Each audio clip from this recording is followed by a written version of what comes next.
जिजाऊ महासाहेबांचं स्वराज्याचं स्वप्न साक्षात उतरवणारा तुमचा राजा मी शुभा बोलतोय. एका स्त्रीवर अत्याचार झाला म्हणून रांझच्या पाटलाचा हात पायाचा चौरंग करायला लावणारा सृजनशील तुमचा राजा मी शुभा बोलतोय. शेतकऱ्याच्या काडीलाही धक्का न लावू देणारा तुमचा राजा मी शुभा बोलतोय. सुरतेच्या लुटेत लूट मिळालेल्या कल्याणच्या सुभेदाराच्या सुनेला बाहेर वाशिन म्हणून तिला चोळी बांगड्यांचा आहेर करून सन्मानाने तिला तिच्या घरी परत पाठवणारा विश्वबंधू तुमचा राजा मी शुभा बोलतोय. आज मला समाधीतून जागे का व्हावे लागले? आज जगाचा पोशिंदा असणारा शेतकरी राजा आत्महत्या करतोय. आज स्त्रीच्या आत्मसन्मानाची पायमली पावली होत आहे.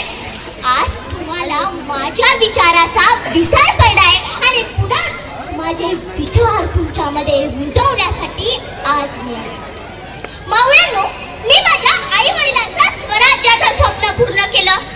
तसंच तुम्ही प्रत्येकाने आपल्या आई वडिलांचं स्वप्न पूर्ण करावं हा विचार तुमच्यामध्ये रुजवण्यासाठी आज माझ्या स्वराज्याचा काळ हा स्त्रियांसाठी सुवर्ण काळ होता. मात्र आज स्त्री सुरक्षित नाहीये.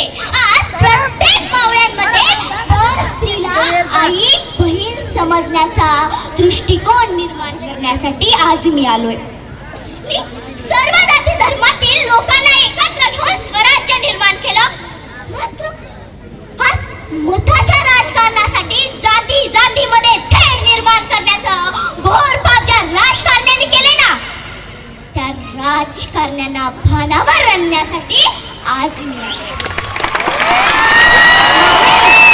आज माझ्या भारत मातेचा काही भाग पाकिस्तानने तर काही भाग चीनने घेतलाय आणि तो भाग त्यांच्याकडून मिळवण्यासाठी आपल्या सैनिकांना गनिमी कावा शिकवण्यासाठी आज मी आले.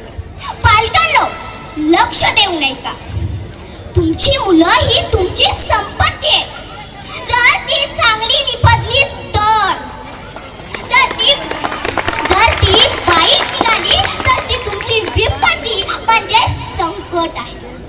म्हणून संस्काराला खूप महत्व आहे. हा तुमचा राजा जिजाऊ महासाहेबांच्या संस्कारात घडलेला आहे. म्हणून संस्काराला खूप महत्व द्या हे सांगण्यासाठी आज मी आलोय.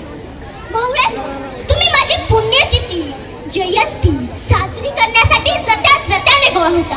आरडा करता, ओरडा करता, भाषणे देता आणि समाजवादाबद्दलचा तुटक भावना, शून्य भाव तिथे झटकून घरी निघून जाता. मावळ्यांनो, आज मी तुमच्या नुसत्या स्मरणात असून मुळीच चालणार नाही, तर मावळ्यांनो आज मी प्रत्यक्षात तुमच्या आचरणात यायला हवं. आणि मावळ्यांनो, तुम्ही माझ्या कष्टाला नुसत्या सणा समारंभाचे रूप देण्यापेक्षा तुम्ही स्वतःच खंबीर, स्वाभिमानी आणि आत्मनिष्ठ व्हा. आणि हो बरं का, तुमचं चरित्र आणि चारित्र्य याचं मात्र भान आयुष्यभर असू द्या. हजार घाव झेलून खिंडीत बाजी बाकी आहे. जोवर एक नाही तोफांचे आवाज, तोवर लढण्याचा हट्ट बाकी आहे. जरी परिणाम वज्रकर तरी पुरंदर मुरार बाजी बाकी आहे.